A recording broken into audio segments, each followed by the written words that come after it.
There is a sound that people who have lived through air campaigns describe in ways that are almost identical, regardless of where they were born or which side they were on. It is not the explosion. Explosions are sharp, immediate, and then gone. It is the sound before the explosion, the low, sustained pressure wave that tells you something very large is moving very fast through air that was calm a moment ago. On day 9 of Operation Epic Fury, people in Tehran heard that sound. The B-1 Lancer is not a new aircraft. It entered service in 1986.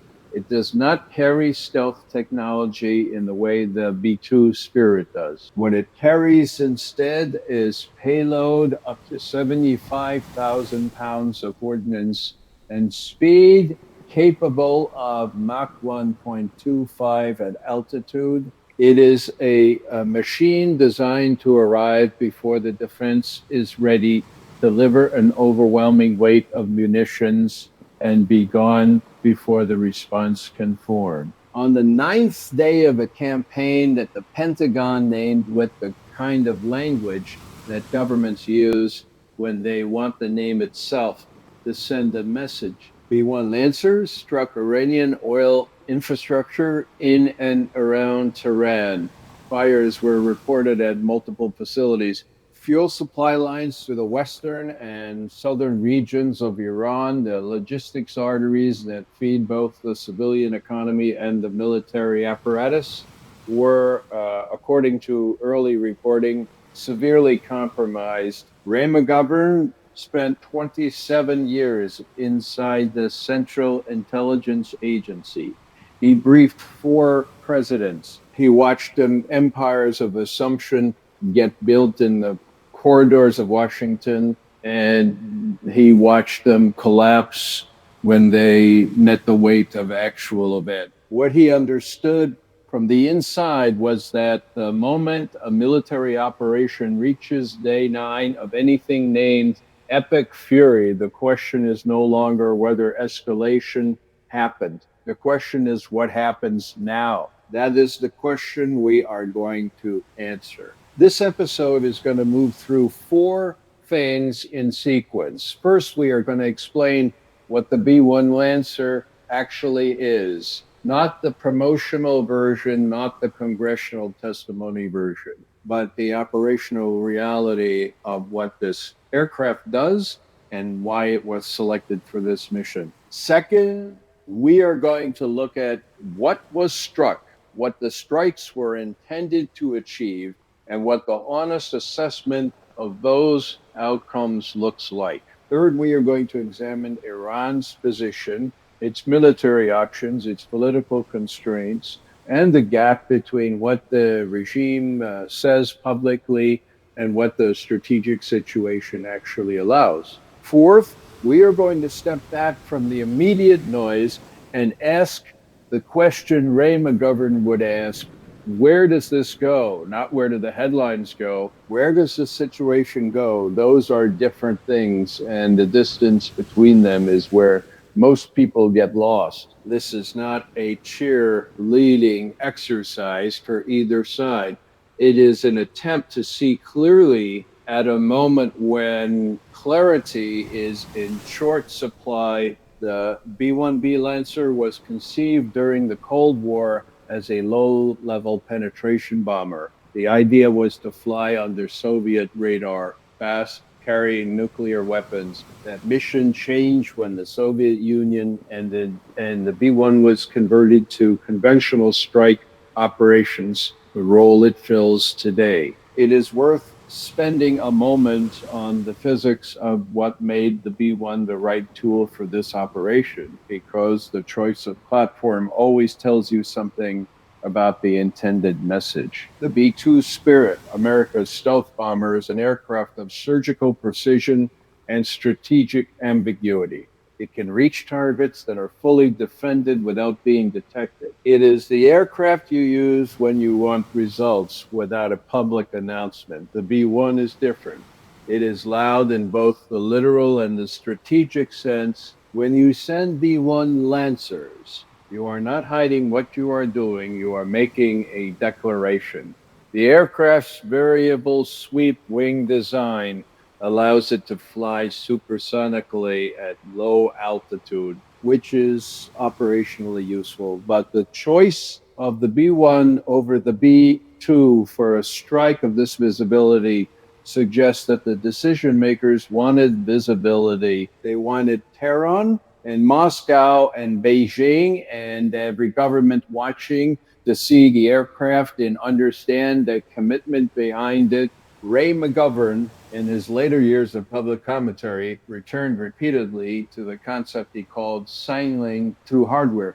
The weapons you choose tell the adversary something that words cannot. The B-1 Lancer over Tehran is a message written in the language that governments read most carefully. The aircraft carries the Joint Air-to-Surface Standoff Missile known as JASSM, a precision cruise missile with a range of several hundred miles depending on the variant. This means the B-1 does not need to fly directly over the target. It can release its weapons well outside the effective range of Iranian air defense systems and return to base while the missiles complete the terminal phase of the mission. That combination, visible commitment paired with standoff delivery, is a specific operational choice with a specific strategic logic. You are saying we can reach you, we are reaching you, and we are not taking unnecessary risks doing it.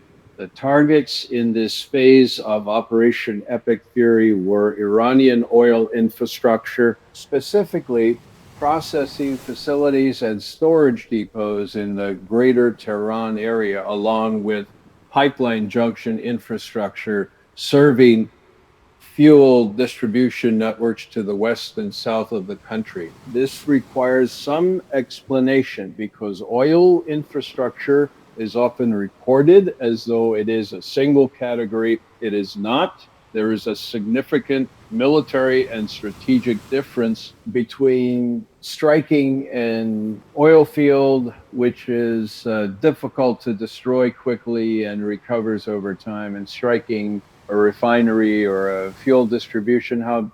A refinery is a dense, complex industrial plant. It takes years to build and cannot be rebuilt quickly under sanctions. A fuel distribution hub is the valve through which refined product flows to the military, to transportation networks, to the civilian population. When you strike both in the same operation, you are not just reducing Iran's oil revenue, you are attacking the logistical nervous system of the military apparatus. Tanks, aircraft, missile batteries, and naval vessels all run on fuel. If the distribution network that moves refined fuel from the refineries to the military's forward positions is degraded, the military's operational tempo degrades with it. This is the strategic logic of economic targeting, and it is one of the oldest debates in the theory of air power. The argument for targeting economic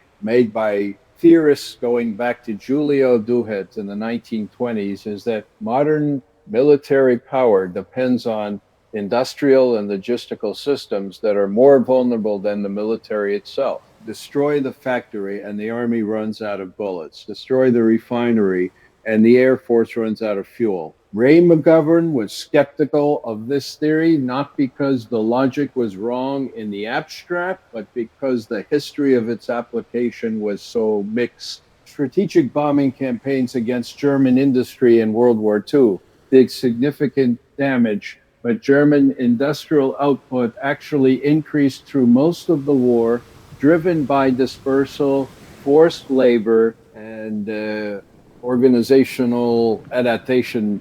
The theory underestimates the capacity of determined populations and governments to absorb punishment and reorganize. What the B-1 strikes achieved on day 9 is not yet fully accessible. Battle damage assessment takes time, and that the first reports from any strike are always a mixture of what sensors recorded, what pilots observed, and what analysts inferred. The fires visible in satellite imagery confirmed that significant damage occurred.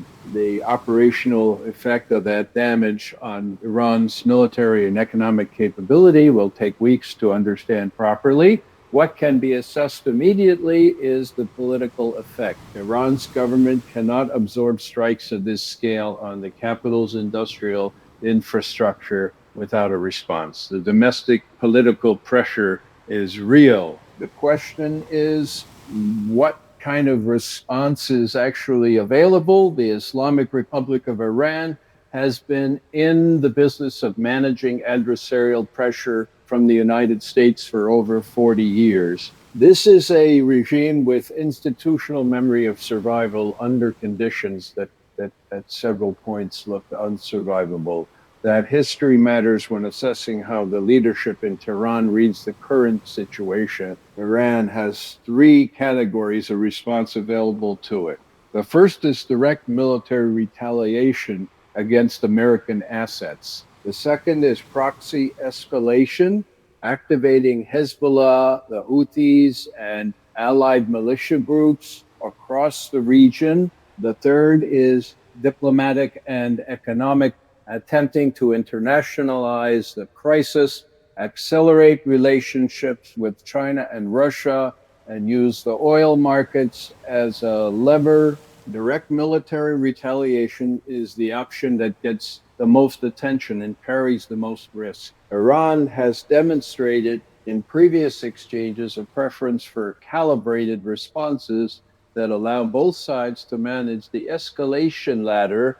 The April 2024 drone and missile barrage against Israel, Operation True Promise, was large enough to be visible and politically satisfying to domestic audiences, but structured in a way that Iran expected most of it to be intercepted. That was a point. It was a performance of capability, not an attempt at decisive military effect. The situation after day 9 of Operation Epic Fury is different in scale. Strikes on Tehran's industrial infrastructure are not something that can be answered with a performance. The domestic audience is watching something that is materially affecting the country's economy and military logistics. The pressure on the leadership to respond with something consequential is significantly higher. But consequential response carries its own risks. A strike that kills American military personnel triggers a legally and politically different response from Washington than infrastructure strikes do. Iran's leadership understands this. They have studied American political psychology for 4 decades, and they know that American public opinion and congressional authorization are variables that the White House cannot ignore entirely, even in a military campaign. Ray McGovern spent years explaining to anyone who would listen that adversaries of the United States are not irrational actors. They make calculations. They weigh costs. They have domestic political pressures of their own. The cartoon version of the Iranian regime, one that responds to every provocation with maximum force and no regard for consequences, does not survive contact with the actual record of Iranian foreign policy, which is whatever else it may be. Strategically patient, proxy escalation is the option Iran is most likely to exercise in the near term. Hezbollah in Lebanon, the Houthi movement in Yemen, and Iraqi militia groups affiliated with the ARGC all represent force multipliers that Iran can activate without directly committing Iranian military assets. This approach distributes the risk, creates multiple pressure points for American and allied planners to manage simultaneously, and maintains Iranian deniability, however thin that deniability may be in practice. The Houthis have demonstrated in the past 18 months that they can disrupt Red Sea shipping with drone and missile attacks at a scale that is operationally meaningful Hezbollah's missile arsenal, estimated at over 150,000 rockets and missiles of various ranges, represents a threat to Israeli civilian and military infrastructure that is qualitatively different from anything Iran deploys directly. Activating those assets simultaneously would create a multi-front pressure that American and Israeli planners would find very difficult to manage without significant resource commitment. The diplomatic and economic track is less dramatic, but potentially more durable in its effects. Iran has been deepening its relationships with China and Russia, two permanent members of the UN Security Council, with both the motivation and the capacity to complicate any American effort to build international legitimacy for the campaign. China has significant economic interests in Iranian oil. Russia has its own reasons to see American military attention focused away from Europe. Neither country will intervene militarily, but both have tools in energy markets, in diplomatic forums, in the supply of materials and technology that can raise the cost of American operations over time. The framing of unconditional surrender is worth examining carefully, because language at this level of a conflict is not accidental. Unconditional surrender has a specific historical meaning. It was the Allied demand from Germany and Japan in World War II, a demand that meant the complete cessation of resistance, the dissolution of the existing military command structure, and the acceptance of whatever terms the victorious party chose to impose. It was a demand made by powers that had already achieved military dominance on the ground and were positioning the final phase of the war, using that language in the context of an air campaign against Iran. Before ground forces have been committed, before the Iranian military has been defeated in the field, before the regime's actual capacity to resist has been broken, is a very specific political choice. It is either a genuine statement of war aims, in which case it implies a willingness to escalate to whatever level is required to achieve them, or it is a maximalist opening position designed to define the outer boundary of what America is willing to accept in a negotiated settlement. Ray McGovern would recognize this dynamic immediately. He spent years watching Washington use language as a weapon before, during, and after military operations. The gap between stated war aims and achievable war aims is where wars go to become quagmires. The history of American military action since 1945 contains more examples of that gap than anyone in the current administration would find comfortable to enumerate. Unconditional surrender from Iran would require, at minimum, the collapse of the current government, the disarmament of the IRGC, the dismantling of the nuclear program, and the severing of relationships with Hezbollah and other proxy forces. Each of those objectives is individually difficult. Together, they describe the complete transformation of the Iranian state, a project that air power alone has never achieved against any adversary in the history of modern warfare. That does not mean the demand is meaningless. It means the demand is a starting position. The question is what position Iran occupies when the two sides eventually reach the table, and every military conflict, including this one, ends at a table. The B-1 strikes on day 9 are designed to improve America's position at that table.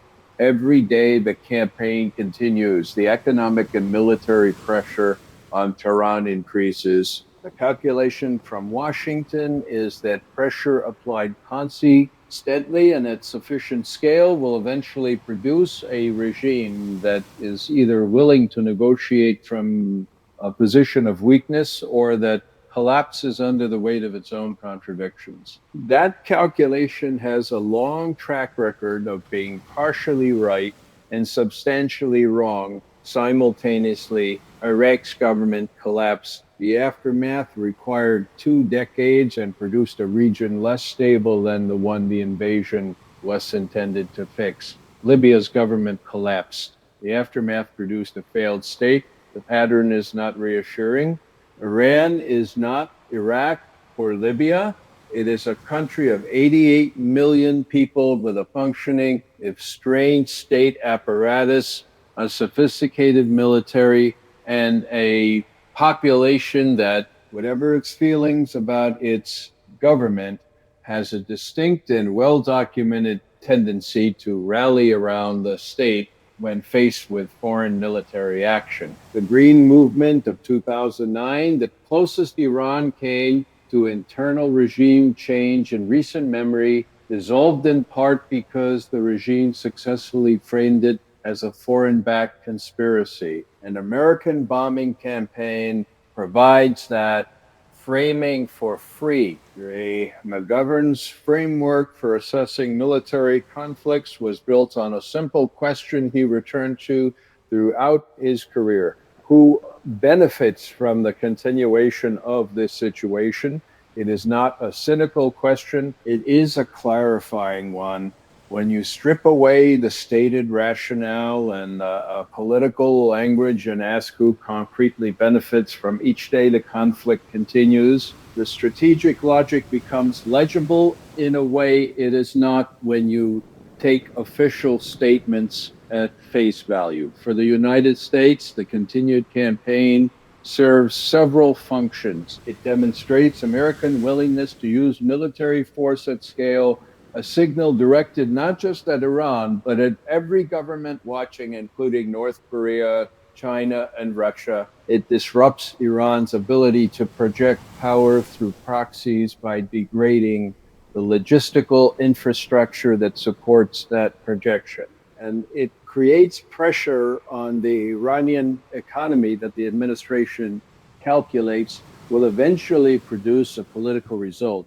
For Iran, the continued campaign serves its own functions. Every day the regime survives, strikes that Washington claimed would be decisive is a day that demonstrates Iranian resilience to the domestic audience and to the regional governments watching for signs of who holds. The long-term advantage, the fires in Tehran, are a genuine crisis. They are also in the Iranian government's political calculus, an opportunity to consolidate nationalist sentiment. For the region, the continuation of the conflict creates a set of pressures that no government in the Middle East finds comfortable. Saudi Arabia, which has its own complicated relationship with both Iran and the United States, is watching the oil price implications carefully. The Gulf states are calculating their exposure. Israel is managing the possibility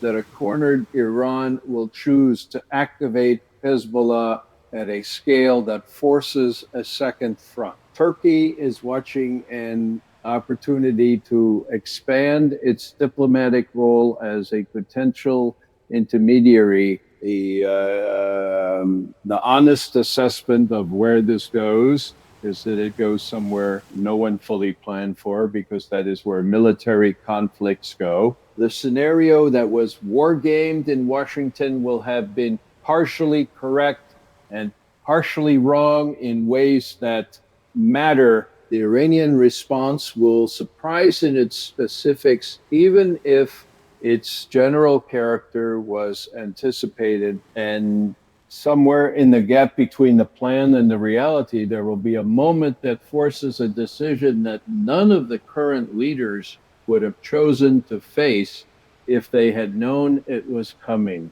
Ray McGovern called this the friction of escalation, borrowing Clausewitz's concept of friction in war and applying it to the specific problem of managing escalation between nuclear-capable or nuclear-adjacent powers. Every step up the escalation ladder creates new friction, new domestic political pressures, new alliance obligations, new military realities, on the ground that the previous plan did not account for. Managing that friction requires exactly the kind of sober, dispassionate analysis that is hardest to find in the ninth day of a conflict named epic fury. What the B-1 strikes change specifically is the threshold of what is normal.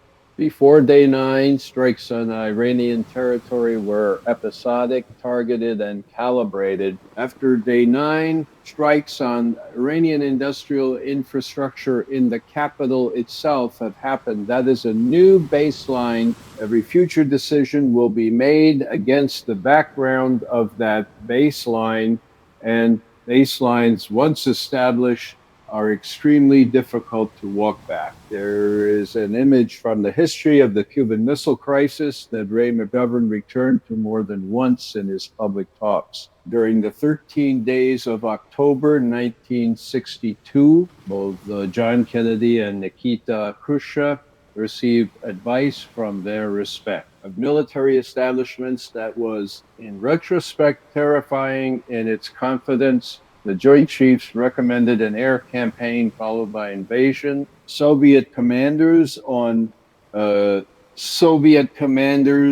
Cuba had tactical nuclear weapons and standing orders to use them if an invasion began. The gap between what the generals knew and what was actually happening on the ground was the gap in which the world almost ended. What saved the situation was not military superiority. The United States had that. What saved it was two men on opposite sides of the most dangerous standoff in human history who chose to see each other clearly rather than through the lens of what their institutions told them to see. That capacity to see clearly at the moment when institutional pressure and political momentum are pushing hardest toward a predetermined conclusion is exactly what Ray McGovern spent his post-CIA years trying to preserve in American public discourse. He did not argue for pacifism. He argued for accuracy. He argued that the intelligence assessment, the strategic calculation, the honest reading of what an adversary can and cannot do should come before the decision, not after it. The B-1 strikes on Tehran on day 9 of Operation Epic Fury are real. The fires are real. The strategic consequences are unfolding in real time in ways that no one, not in Washington, not in Tehran, not in Moscow, fully controls. The question that matters now is not who is winning. It is whether the people making decisions on all sides are seeing the situation clearly enough to find the way out before the friction of escalation produces a result that nobody wanted and everybody caused. History does not grade on intention, it grades on outcome. If this analysis gave you a clear picture of what is actually happening, not just what is being recorded, a like and a subscription help this channel keep doing this kind of work. Leave a comment with your answer to this question. Do you think Iran will respond with direct military action, or will it absorb the strikes and escalate through proxies? The analysis in the comment section is often sharper than anything coming out of the briefing room. This channel is not affiliated with Ray McGovern or any of his official representatives. The content you just watched is informational in nature, inspired by the publicly available teachings, writings, and interviews of Ray McGovern.